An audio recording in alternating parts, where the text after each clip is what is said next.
So you mentioned two really cool things, and I'd love to get an example of a win you've had on each one of them.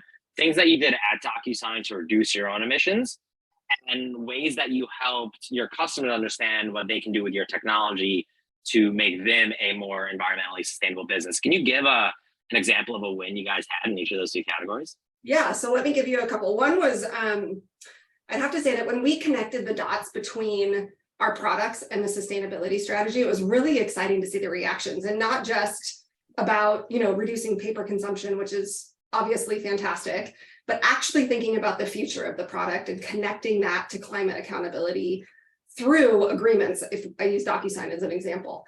So that's a really special opportunity for the company to help their customers. And it drives, a truly purpose-driven organization and culture for employees.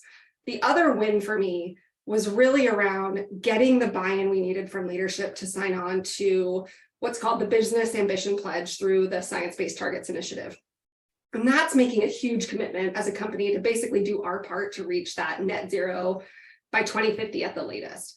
And so I think getting to that point where we made the announcement, we signed on to the pledge, and we went external with it, I think that really gave our team an opportunity to plan ahead and to look long-term versus kind of these short-term, yearly wins. We really started to put down and lay our long-term strategy, but with chunks that felt doable and realistic in those 3 to 5 year increments, because it's hard to plan ahead to 2050. That seems like it's so far away.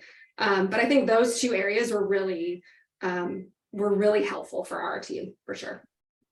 So net zero goals, to the extent that you're comfortable, I'd love to understand what the conversation was like internally at DocuSign before you actually committed to those goals. And the reason I ask is because tons of companies hear net zero, they say that's the clear next step that we need to do.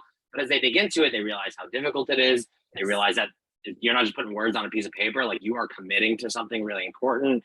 And you need a real spine to make that commitment, and you need a lot of money to do it well, and you need a lot of people to do it well. Yeah. What were the conversations like internal as you guys discussed, should we do this at all? Yeah. If so, how are we going to announce it? And once we do, what are we really on the hook for? What should people be aware of as they have these discussions internally at their company? Yep, that's exactly the question that I was asked, I think, by leadership, is really around what does this mean? And I think that if you can get clarity on that, it's not just about, making a marketing statement and throwing it out there and having some social posts. It's really about, what does that mean in terms of the commitments that you are making? And I would say, don't, overcommit. There's small steps you can take if you're looking to do this as an organization. And I would say, start small and build from there.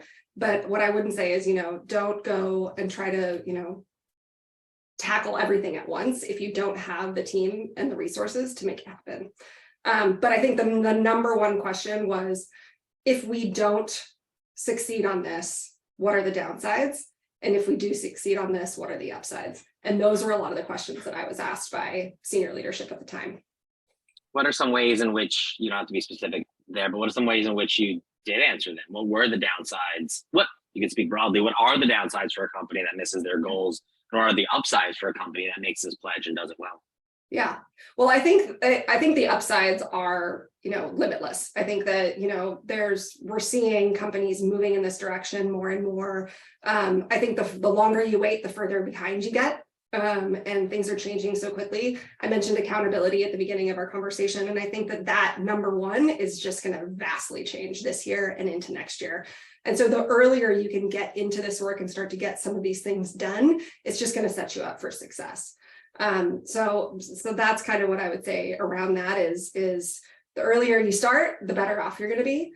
I think some of the downsides is honestly goes back to kind of the expectations of your stakeholders. Your investors are expecting this, employees are expecting this, your customers are expecting this, and we're seeing that through things like, Salesforce has and I'm going to totally blank on the name of it, their sustainability exhibit. And that's a perfect example of, I think, what a lot of companies are going to be doing in the future.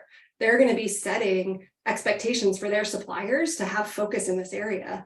And they're going to put some, some penalties in place if customer or if companies and suppliers don't come through on it. And so I think that accountability lever is just going to be spread across a lot more stakeholders in the future. And so again, the easier and the earlier you can get in on it, I think the better. Yeah, depending on your industry and the companies you work with, there are certain contracts that you simply cannot win unless you are able to tell them what your carbon footprint is and what your reduction plan is. Like, they just won't work with you. They'll find somebody else who can. And so this is like part of the quality of your product and the quality of your customer service and the quality of your sales team is the quality of your sustainability experience.